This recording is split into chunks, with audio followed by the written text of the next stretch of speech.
اوراد وظائف اور دعا کو استعمال کیا جائے، انشاءاللہ تبارک و تعالیٰ روزگار کی تنگی ختم ہو جائے گی۔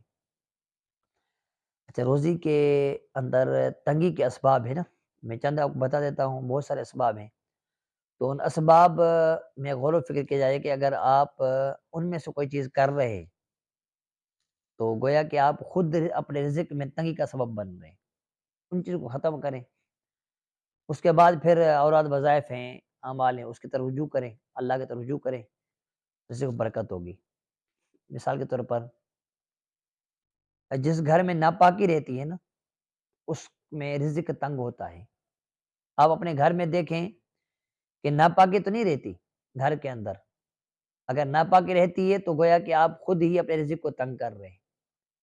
آپ کوشش کیا کریں کہ آپ کا بستر، آپ کے کپڑے، آپ کا جسم، کوئی بھی